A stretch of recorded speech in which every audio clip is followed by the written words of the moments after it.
자, 우리는 모든 일들이 성도님들은 기도의 제목이 되어야 될 겁니다.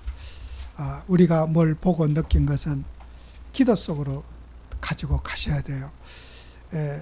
사건을 보고 뉴스를 보고 하나님 앞에서 어떻게 우리는 저런 부분을 풀어가고 할 것인가, 그런 우리가 자연스럽게 우리가 그런 생각을 해야 될 겁니다. 여러분 아까도 얘기했지만 우리 뉴스에 나오는 그런 일들, 그 남의 일로 생각하면 그거는 기도 안 하는 사람이죠. 우리 국민이, 그 젊은 분들이 300여 명이 지금 정말 그 짐승도 대하지 않는 그런 감옥에 투옥이 되고 그렇게 끌려가는 모습 보고, 그게 기도가 안 된다면은 그건 대한민국 국민의 저는 아니라고 봐져요. 정말 우리가 여러분, 우리가 세상에 살 동안에 법을 다 지키고 사는 사람 한 명도 없어요. 우리가 이 법이라고 하는 것이 허용된 것들, 또 고치하고 또 불합리한 것들도 많이 있고, 또 우리 일본 같은 데만 해도 우리 해외 유학생들, 우리 젊은이들 하면요, 공부를 하고 간 사람은 공부만 해야 되지 알바를 하면 안 돼요. 법적으로. 법이 엄격해서, 그러면 유학을 간 학생이 식당에 가서 일을 좀 해서 보충을 하려고 하면은 그 집에서 그만한 돈을 태워줄 수가 없어요, 현실적으로. 그러면 어때, 참 시간당 알바를 가려고 하면은 공부하는 학생은 공부만 해야 되지 직장에 갈 수가 없어요. 돈을 벌면 안 되게 되어 있어요. 또 아까 여행 비자로는 직장 어떤 곳에 가서도 돈을 벌면 안 돼요. 여행만 해야 돼요. 저와 같은 목사도 제가 여행 비자로, 여행의 목적이 뭐냐, 이미그레이션에 투어리스트라고 쓰잖아요. 그러면 여행만 해야 되지 교회 가서 설교하면 안 돼요. 그리고 현실적으로 다 그렇게 신고하고, 또 교회에서 또 초청장 받아서 비자 발급 받아서 그렇게 갈 수가 없어요. 기업도 마찬가지잖아요. 한 달 열흘 갔다 오면서 회사 출장을 가는데 그 회사에서 또 큰 폼을 받아, 또 비자 발급 받아 갖고, 그래서 그냥 여행 비자를 해갖고 비원 비자 받아 그냥 그래 가는 거예요. 그분들이 이번에 다 잡혀가지고 저렇게 어려움 당하고 있잖아요.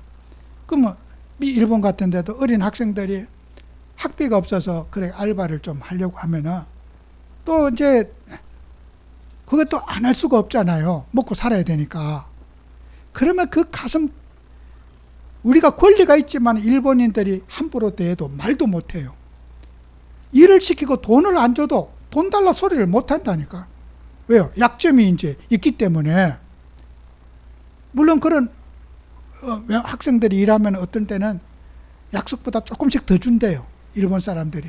공부하라고.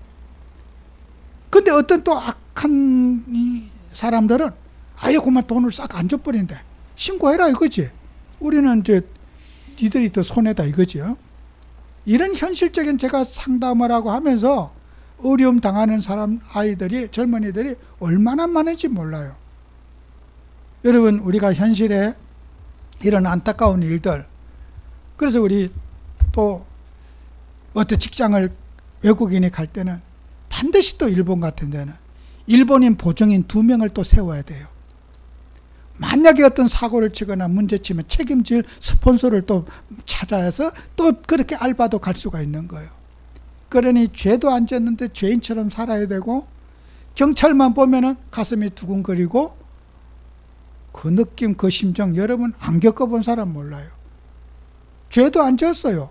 경찰만 오면 반갑지 않아요. 저도 그래요. 제 앞에 경찰차 오고 가면 반갑지 않아요. 분명히 법을 어긴 부분이 있기 때문이잖아요. 그들이 문제를 삼으면은 빠져나갈 수가 없기 때문이잖아요. 그렇다고 우리가 전도를 안 할 수도 없잖아요. 법을 다 지키고 어떻게 전도합니까? 할 수가 없어요. 중국은 더 하고.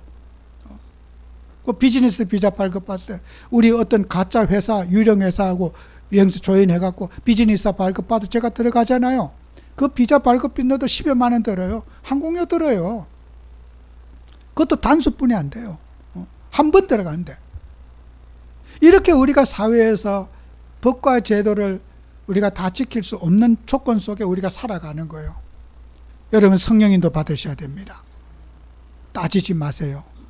욕하지 말고 내 자식이, 내 가족이 그렇게 됐다는 마음으로 우리가 기도하고, 여러분은 축복 기도하고 또 정상화될 수 있도록 해달라고 여러분 기도하시기 바라요. 저는 그게 남의 일로 보이지 않아요. 제가 늘 가슴이 그렇게 그렇다고 해서 내색을 할 수 없잖아요. 내가 여기 와서 예배드리는 거 법을 어기고 불법이다. 또 모르는 사람한테 그렇게 얘기해서 또 예배드리는 사람 불안하게 만들고 선교사님 불안하게 만들 거 없잖아요. 그런 어떤 불안한다고 따지지도 못해요. 항의도 못해요. 그들이 함부로 대해도 머리 빡빡 깎은 그 일본 사람들요, 그 제국주의에 물든 일본 사람들요, 무서워요. 북한의 저 사람보다 더 무서워요. 얼마나 짐승처럼 우리를 대하는지 몰라요. 그네들이요. 안 당해본 사람 몰라요. 그도 문제가 내가 갖고 있기 때문에 말을 항의를 못해요. 아무리 가다 놓고 무슨 짓을 해도 내가 잘못했는데 어떻게 법을 어기면 따지면 내 감옥 갈 거 아니에요. 찍소리 못하고 가만히 지죽은 듯이 앉아 있어야 돼요. 따지다가는 바로 감옥 가요. 여러분이 진짜 우리가 이런 불합리한 거, 저는 20년 동안 선교 현장에서 참 그런 매번마다 성령인도 받아서 어떤 일을 풀어가고, 여러분 선진국에 가서 복음 전하는 일이 쉬운 일이 아니에요. 우리는 평범하게 넘어가 주는 일도 그들은 요만한 거 하나도 한번 문제를 삼으면 빠져나갈 길이 없어요. 정말 그 강자가 약자에게 폭력을 행사하는 거예요. 우리 정부가 항의해도 트럼프는 꼼짝도 안 하고 아주 그냥 배째를 하고 저러는데, 여러분 기도뿐이 없습니다. 꼭 기도해 주시기를 부탁합니다. 여러분은 기도의 행복 속에 우리가 살아가야 됩니다. 그래서 우리가 어떤 일이든지 저는 그래요. 여러분 성령이 내주 하나님 자녀되잖아요. 어떤 일이든지 성령인도 받으세요. 성령인도 받기 위해서는 기도해야 됩니다. 기도할 때 하나님의 역사가 일어나요. 그럼 우리는 성령인도를 잘 받기 위해서는 우리는 먼저 해야 할 일이 있어요. 예수님께서 왜 하나님의 자녀가 하나님의 도우심과 인도를 못 받느냐, 하나님 함께를 못 누리느냐. 여러분 속에 하나님이 함께하고 계시잖아요. 함께하고 있는 하나님을 누리기 위해서는 먼저 여러분에게 해야 할 일이 있다는 거예요. 예수님이. 그래서 마태복음 13장 1절에 9절에 예수님이 설명을 잘 해주고 있어요.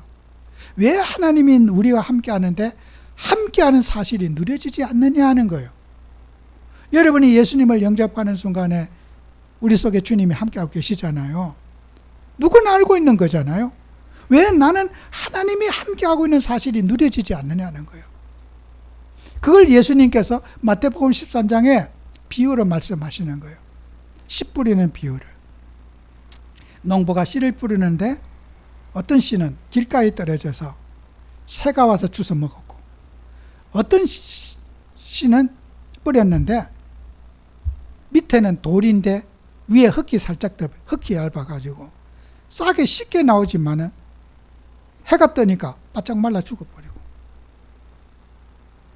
어떤 때는 또 밭 안에 가라지가 막 풀씨가 가득 있는데 그따 씨를 뿌리니까 풀씨가 기운을 막아가지고 또 열매를 맺지 못하고 죽어버리고. 예수님이 이 말을 무슨 말인지 제자들이 또 물어봐요. 설명 좀 해주세요. 예수님 지금 무슨 말씀하는지 우리 이해가 안 갑니다. 예수님이 다시 그 말씀을 또 설명해 주세요. 제자들에게 알아듣도록. 길가에 뿌렸다는 것은 하나님의 말씀을 깨닫지 못하고, 말씀을 주니까 마귀가 말씀을 주워 먹었다. 사탄이 하나님의 말씀을 듣지 못하게 길을 막고 마음을 막아가지고 말씀이 그만 떨어졌는데 마귀가 주워 먹었다. 새가 가서 주워 먹었다 이거예요.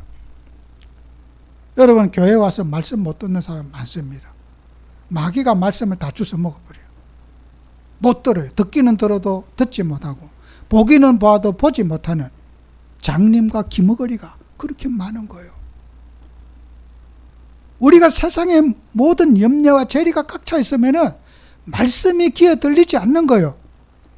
예수님이 또 얕은 돌밭에 떨어졌어. 그래서 말랐다. 그건 또 무슨 뜻입니까? 물었더니 예수님이 그래요. 말씀을 쉽게 받고 쉽게 잊어버리는 거예요. 조울증 증세. 말씀을 쉽게 받고 쉽게 잊어버리는 거예요. 너무 흥분체질. 이거다. 모든 문제 끝. 이게 조숙간의 마음의 변화가 너무 심한 거. 그죠? 그걸 말씀이 흙은 얕은 돌밭에 떨어지니까 싹이 햇빛이 뜨니까 말라 죽었다. 뿌리가 내리지 못했다. 여러분, 우리 사람의 심리적인 변화, 너무 흥분하고 너무 낙심하는 거, 이것도 말씀이 잘하지 못해요. 사람이 균형이 돼야지. 너무 감정에 치우치는 삶, 감정이 너무 앞서는 삶, 말씀이 못 자란다는. 어느 날은 아멘 감사하고 막 할렐루야, 조금 있으면 막 갑자기 막 인상이 막 죽으라고 망탱이 돼갖고 막 온 사람 불안하게 만들고, 천국과 지옥이 너무 업다운이 심한 거예요. 그죠? 이런 사람 어떻게 해요? 열매를 맺을 수 없다는 거예요. 여러분, 감정의 순화를 가져야 된다. 항상 그 감정의 순화, 뭐래? 말씀으로 내 마음을 다스릴 수 있고, 말씀으로 내 어떻게처럼 내가 행동을 제어할 수 있고 통제할 수 있는 그런 삶이 되었을 때 여러분에게는 임마누엘의 축복이 누려진다는 거예요. 그 다음에 가시밭에 염려, 걱정, 불안, 여러분의 경험은 생각으로 나타나요. 여러분이 경험하고 보고 느낀 것은 생각으로 나타나요. 그죠? 여러분이 불안, 염려 다 달라요. 어떤 사람은 어떤 문제가 불안하지 않은데, 어떤 사람은 그 어떤 문제에 굉장히 불안한 민감한 반응을 보여요. 왜요? 그 사람은 그 정세에 대한 경험을 했든지 체험을 했든지 간접적이든 직접적이든 어떤 경험에 대한 선체험이 있기 때문에 그런 문제가 나타날 때 격한 반응이 일어나는 거예요. 그죠? 그게 가라지. 여러분, 살아오면서 상처를 받을 수도 있고, 가난에 대한 상처, 남에게 무시받은 상처, 외로움에 대한 상처, 나도 모르게 살아오는 배경 속에서 어떤 사람은 부모님과 일찍 사별하는 수도 있고, 어렵게 혼자 헤쳐나갔던 기억도 있고, 돈에 대한 집착이 너무 지나친 사람도 있고, 사람마다 나만이 가지고 있는 경험을 갖고 있는 거예요. 그 경험은 우리의 인격 속에 뿌리 내려 있어요. 그게 뭐예요? 가라지요. 그 가라지 때문에 나에게 오늘 행동에 반응이 일어난다는 거예요. 그 가라지를 뽑아야 될 거 아니에요? 가라지가 뽑아야지 하나님의 말씀이 잘 자라는데, 그 나의 상처가 하나님의 말씀을 잘하는데 방해를 놓는다는 거예요. 하나님은 내 안에 계시는데 그 상처가 나를 짓눌러 가지고 정상적인 생활을 하지 못하게 자꾸 방해한다는 거예요. 여러분, 임마누엘의 축복을 누리려면 나도 모르는 나를 발견하고, 내가 말씀 속에서 내가 정화되고 내가 순화되어지는 그런 응답을 여러분이 받으셔야 된다는 거예요. 그래서 임마누엘이라는 하나님이 나와 함께 하시면 모든 문제 끝. 이거는 쉬운데, 현실에 있어서는 내가 이 하나님이 나와 함께 하시는 것이 처음이 쉽지 않다는 거 아니겠어요? 그래서 모세도 그러잖아요. 내가 너희 백성과는 안 가겠다. 내가 안 가겠다. 하나님이 삐졌어요. 우상 숭배하고 금송아지 숭배하니까 안 가겠다. 그럼 모세가 그런가? 하나님이 안 가시면 저도 안 갑니다. 모세가 막 간절하게 기도해요. 하나님이 우리 백성과 안 가신다면은, 우리끼리 가라고 하면은 저는 못 갑니다. 하나님은, 모세가 하나님이 안 가시겠다고 하니까 하나님이 이제 모세의 말을 듣고 가겠다고 하나님이 뜻을 돌이켰어요. 그래, 내가 너희들만 안 보내고 내가 같이 갈게. 여러분, 하나님이 안 가시겠다는 게 아니에요. 불신앙을 버리라는 거예요. 그죠? 숨은 상처를 버리고 내 속에 갇혀있는 나를 버리라는 거예요. 그죠? 그렇지 않으면 내가 못 가겠다는 거예요. 하나님 믿는 척 하면서 껍데기만 하나님 믿고 우상숭배하고 금송아지 갖다 놓고 그런 육신을 쫓아가는 그거 버리지 않으면 내가 너희들과 함께 있지만 함께를 못 느끼게 될 거라는 거예요. 여러분은 하나님이 함께하고 있는데 함께를 못 느끼는 그런 삶을 살아서 안 되는 거예요. 주님이 내 안에, 내가 주님 안에 함께 있음을 체험하고 누려야 될 거 아니겠어요? 우리 그리스도인들은 다 임마누엘 하나님이 함께하는 사람들이에요. 그런데 함께하고 있는데 함께를 못 누리게 하는 것이 가장 큰 비극인 거예요. 하나님이 함께 안 해서 함께를 못 누린다면 어쩔 수 없는데 함께하고 있는데 함께를 못 누리는 거예요. 혼자 외롭고 우울하고 고독하고 쓸쓸하고 나 어떻게 살아 눈물이 나고 섭하고 왜요? 하나님이 함께가 안 누려지기 때문이에요. 그래서 우리 마음에 옥토를 만들어야 됩니다. 그래서 30배, 60배, 100배의 결실을 맺도록 여러분이 삶 속에서 하나님이 함께 하셔. 이게 누려지도록. 염려 걱정 주님이 함께 하셔. 미래 걱정 주님이 함께 하셔. 근데 그 함께하는 주님이 누려지는 것이 뭐예요? 성령 충만이에요. 여러분이 언제 함께가 누려집니까? 기도할 때. 기도할 때 성령 충만 받아서 하나님 함께가 누려지는 거예요. 꼭 체험 받으시기 바랍니다. 우리가 마지막으로 여러분은 하나님의 절대 주권을 인정하는 여러분이 되셔야 됩니다. 오늘 본문에서 말씀하고 있잖아요. 33장 19절에 나는 은혜 베풀 자에게 은혜를 베풀고 긍휼히 여길 자에게 긍휼을 베푼다. 이 말은 아까도 얘기했지만 모세나 히스기야나 모든 하나님의 종들이 그래요. 우리가 주님의 일을 하다 보면 내가 주님을 대신하는 착각 정세를 일으켜요. 하나님이 하나님 일을 하시는데 내가 하나님을 하는 것처럼 착각 정세를 일으키는 거예요. 모세도 그래요. 기도하는 것까지는 좋아요. 근데 내가 이끈다고 하는 자만간에 빠져 있는 거예요. 하나님이 지도자인데 내가 지도자가 되어 있는 거예요. 모세가 소명을 받았을 때는 그렇잖아요. 나는 못합니다. 무능하고 아무것도 못합니다. 저 같은 사람이 어떻게 이끌 수 있습니까? 이제 이렇게 막 자기를 부인하는 그런 마음을 가졌어요. 세월이 지나니까 모세 그래요. 내가 지도자가 돼 내가 이끌어 간다는 거예요. 그러니까요. 백성한테 기도하는 것은 믿음 있는 것처럼 보이지만은 하나님은 모세에게 말해요. 내가 은혜 베풀 자에게 은혜 베푸고 긍휼히 여길 자에게 긍휼히 여기지 복 내리고 안 내리고 내 주관이지 네 마음이 아니다. 너와 나 사이에 좀 선 좀 긋자. 너는 피조물이고 나는 창조주다. 너를 세우는 여호와다. 까불지 말아라. 하나님은 모세에게 분명히 말하잖아요. 정신 차려라 이놈아. 네가 기도한다고 내 마음이 움직이냐. 내가 결정하고 내가 할 일이지 너는 피조물이야. 내가 너를 세웠어. 하나님은 모세에게 주도권에 대한 얘기. 네가 주도하고 있느냐 내가 주도하고 있느냐. 이걸 지금 모세에게 말하고 있지 않습니까? 아까도 히스기야에게도 마찬가지잖아요. 나 15년 더 살아야 됩니다. 죽을 수 없습니다. 저는 죽음을 받아들일 수 없습니다. 그러잖아요. 저는 오늘 이 시간에 하나님 저승사자가 왔어요. 가자. 그러면 아멘. 예. 세상아 잘 있거라. 저는 빠이빠이 하고 갈 거예요. 그러게 안 버틸 거예요. 난 천국 가니까 갈 거예요. 히스기야 못 가. 내가 죽으면 이 나라 어떻게 되냐는 거예요. 저 우상숭배자들 다 어떻게 되냐는 거예요.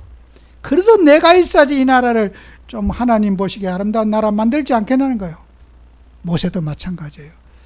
이렇게 조금 일만 시켜내면 교만하고 선을 넘습니다. 우리 선 넘지 맙시다. 아무리 주님 앞에 귀하게 쓰임받더라도 선을 넘지 맙시다. 모세가 선을 넘으면은 하나님이 말씀하시는 거예요. 안 가겠다고 하는 그 말은 하나님이 안 가겠다면 모세에게 하는 말이에요. 내 열심, 내 노력, 내 기도로 이끌어가지. 내가 기도해서 이끌어가고 내가 백성을 이끌어가고 자기 중심이라는 거 빠지는 거예요. 그 교만이잖아요. 그죠? 여러분과 저는 이 교만은 누구에게도 경계 대상 1호예요. 저도 지금 이 말씀 속에 해당되는 한 사람이에요. 조금 뭐 하면 내가 말할 수 없이 내 속에서 뭔가 자만감이 샥 일어나요. 내가 그 인간 속에 있는 나라고 하는 그 자존감, 사탄에게 우리가 선악같다 하면 인간은 인간의 자존감을 찾으려고 하는 그것이 선악같다 하면 인간의 실패입니다. 모습이에요. 하나님을 바라보는 게 아니에요. 자존감. 이걸 지금도 나를 끊임없이 요구하고 있어요. 우리가 나를 주님 앞에 내려놓고 하나님의 절대 주권을 인정하는 여러분이 꼭 되셔야 될 겁니다. 그래서 하나님은 예레미야서, 이사야서 여러 구절에도 계속해서 말합니다. 이사야 43장 1절에도 야곱아 너를 창조하신 여호와께서 지금 말씀하신다. 소유, 누가 주도권을 갖고 있느냐 이거죠. 소유, 누가 지금 주도하고 있느냐. 너를 창조하신, 야곱은 이스라엘을 말하잖아요. 이스라엘 백성들, 하나님의 백성들. 너를 창조하신 여호와가 말한다. 너를 지으신 이가 말씀한다. 너를 창조하고 존재했게 했고 너를 흙으로 빚어서 만드는 거, 지은 거. 내가 너를 너의 소유권자 아니냐. 그러면서 43장 1절 마지막 부분에 내가 너를 지명하여 불러나니 너는 내 것이라. 너는 내 소유물인데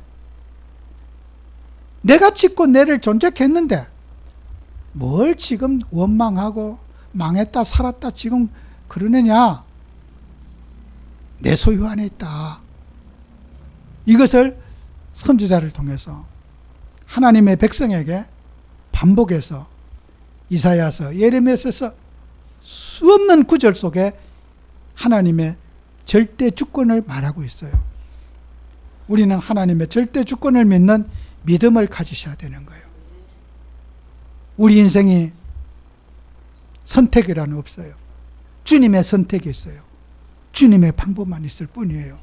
그래서 우리는 범사에 하나님의 주권을 인정하고 주님을 찬양하고 주님께 감사하는 그런 삶을 꼭 살아가는 여러분 되시기를 축원합니다. 기도합니다. 주님, 정말 우리가 하나님을 믿으면서 정말 우리 주님께 감사하고 나를 주장하거나 나를 세우는 모든 습관에서 벗어나게 하셔서 정말 임마누엘의 축복을 확인하며 성령의 인도를 받으며 주님과 함께 기도의 행복을 누리는 저희들 되게 해 주옵소서.